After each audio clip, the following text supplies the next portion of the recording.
Hello everybody, how are you? All listening? Yes. Welcome to this. We're going to be talking specifically around auto and as it relates to the amazing venues in France. And we know there's 83 million visitors to France every year, so a lot of experience in determining venues.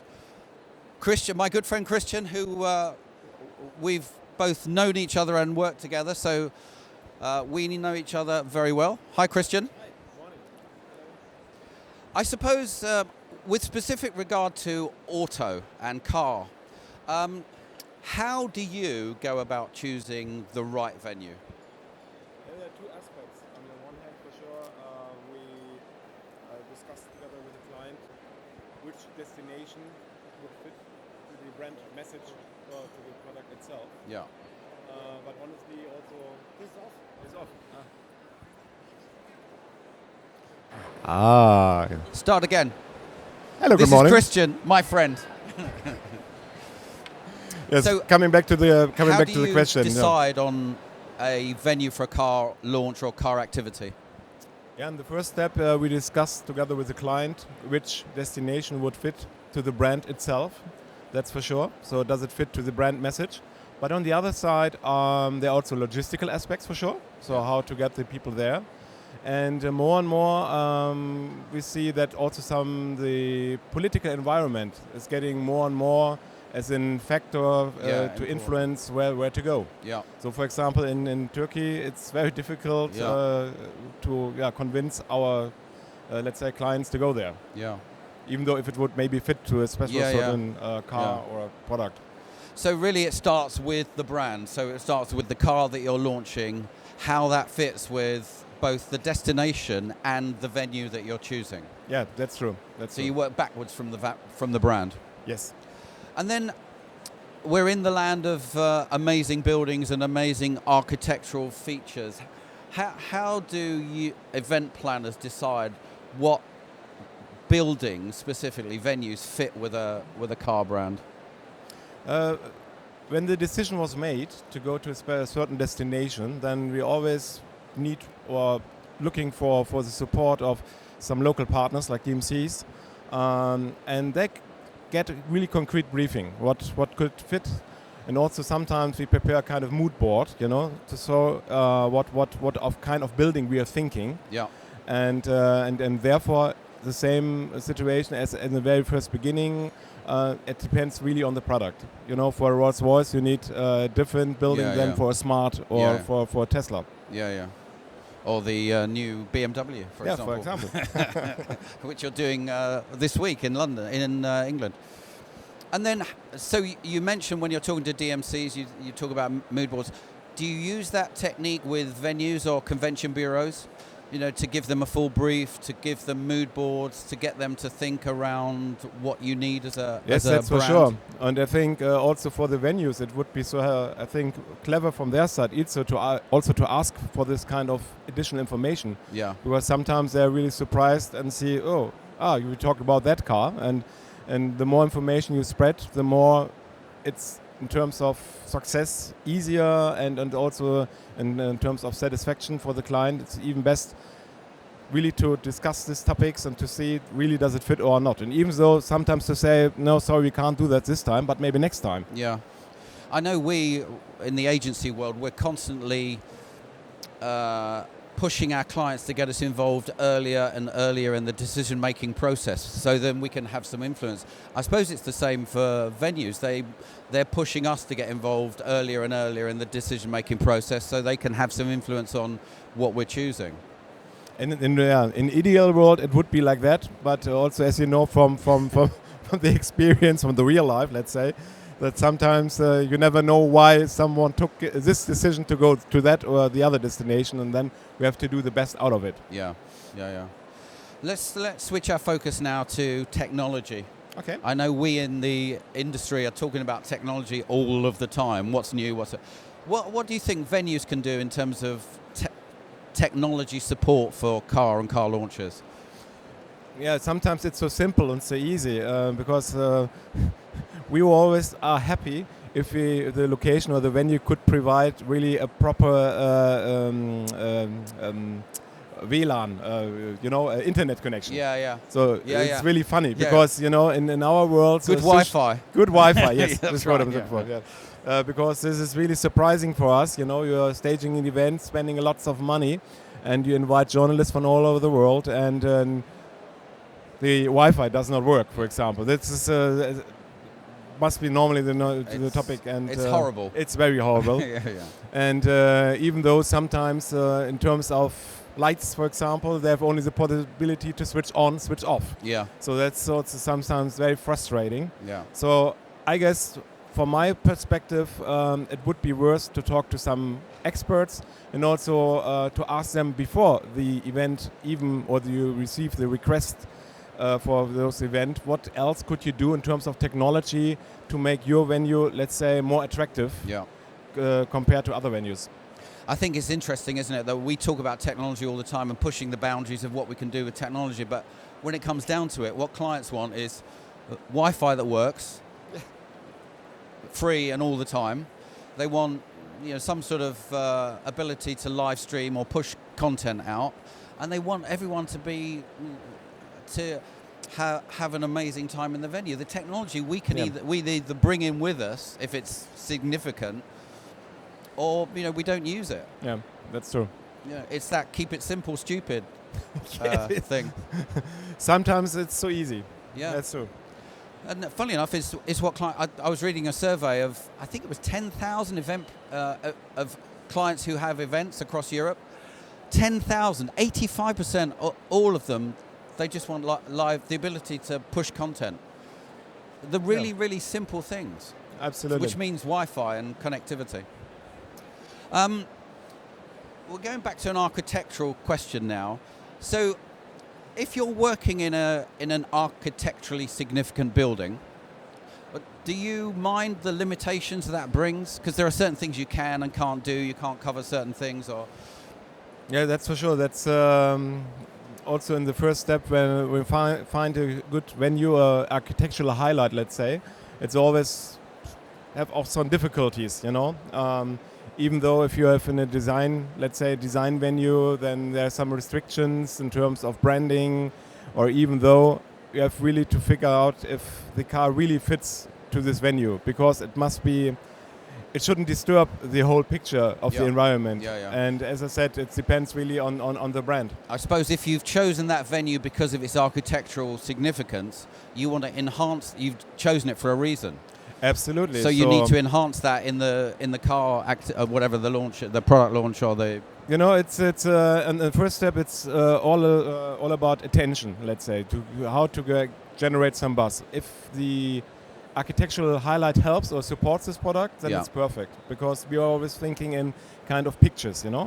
Press picture or the picture for the attendees, because it's all about what we try to do is to create a memory, and it should be always a positive memory, a story as well. Absolutely.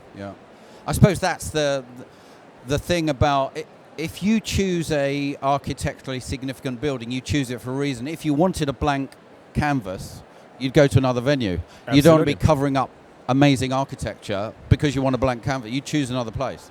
Absolutely, because also this experience we had also in the past that sometimes the marketing department decided to go to an extraordinary building, and then the other people from sales come in and say, "Oh, we can't do that. We have to, we have to projections and screens, with all the marketing messages." And no, don't do. We destroy the whole environment. But there's always the fight between marketing and sales. Yeah. I suppose it's interesting. I suppose it's that there's lots of thoughts from venues and convention bureaus how they get chosen. Can we do something to our venue? And it's really, for me, I'm going to ask you a question as well, but for me it's about the relationship between them and you. Absolutely. You don't get chosen particularly, it's the architecture, but it's how they can support you and how add value to your life. I think also this is a point many people really forget or do not have so in their mind. It's not only about the venue itself. It's really the support and the service because at the end, we are one team, and as a one team we can be successful, or as one team we can also fail, and therefore it's. I didn't think failure was an option for a German. No. We may fail. We may, but we don't. I don't. Yeah. No, but Kevin, you're absolutely right. Often it's very frustrating. In the first step, you get the salespeople. The salespeople often say, yes, yes, no problem, sí, claro, yes, oui. Oui. Yeah, and then you arrive, then the person has disappeared. Yeah. Oh, no, he's on another exhibition, he's working with another client, and says, hey, come on, guys, we're now in half a year. But I was promised that, and this and that. Yeah, and then you have to repeat your briefing, and then you see, but your colleague said we are able to do. No, you don't. And this is sometimes very frustrating. So it's really, I would, if I can have a wish, really one-stop shopping. That means for me, one contact person, make a meeting, say what can you deliver, what not, and please do not overpromise, because that's always what we really hate. And always, if you have people saying yes, yes, yes, from me and my people, it's always okay. If they always say yes, there might be. Yeah, that's true. Yeah. I think in my experience, so I've seen a lot of venues, and I've seen a lot of convention bureaus, and I've seen amazing architecture across France, and everyone approaches it the same way. You go to the venue, they walk around, they say, look, this is the room, it can do this many people, it's got this lighting, it's got that air conditioning, on, off, whatever. Everyone does the same thing. It's sometimes boring. Yeah. No one says, do you know what, if you bring this event here, I will be with you 100% of the time. I will make sure this is the best event that has ever been delivered. I will help you do that. That's much better sales technique than trying to sell me a room, because I know what rooms look like. That's for sure. That's absolutely true. And sometimes it's really what also, as I said, what I'm really missing, really from the first contact till the execution, to have really one and the same contact, only the main contact. So for sure he needs also some support from his colleagues, but nevertheless, as arguments to showing lights on, lights off, this is not an argument anymore. So it's really the service level which you can provide, and this often is not pointed out by the salespeople. I say all the time to my guys when we're pitching for work, everyone can do the job. That's for sure. Yeah. Everyone can do the job. Yeah. You're doing a job for BMW. I know GPJ are doing one at the same time. You, them, me. It's how you add value to your client's life that decides whether you win or whether you lose. And that's the same for venues, whether you've got architecture or no architecture. It's about how you add value to the thing. Everyone can answer the brief. Absolutely. What else are you going to do? Yeah. And therefore, I think this to point out this kind of added value, and also this USP, what you can deliver. And as I said, also sometimes in terms of logistics as well, because you are normally as a foreigner in the city, and it's not only the venue, because how to bring the people from the airport or from train station to the venue itself, and therefore sometimes also I miss this kind of further support, because it doesn't make sense if the people can not access easily to the venue, then the event starts in a very, the people are in a bad mood if they're too late, or if you can find that. It's the insight that only someone in a city knows, and they should pass that on to us in order for us to understand. And as I said, it's not only the venue itself. It should be what I sometimes had experienced by myself was that the venue was so well prepared that not only the venue itself, the salespeople were on site, there were also the people, representative of the city, representative of the airport, representative of an agency, a local agency, and to say, come on, we are the venue, but it's not all about the venue, it's our team. Yeah. And I think this, would, if I can have a wish, that would be for me, in the ideal world, not to meet only the office or the location office itself, but also the infrastructure and the partners. So in your mind, it's not only the venue, it's the ecosystem that the venue can provide you with, that only someone in a venue working in a city would be able to give you. Yes. Yeah.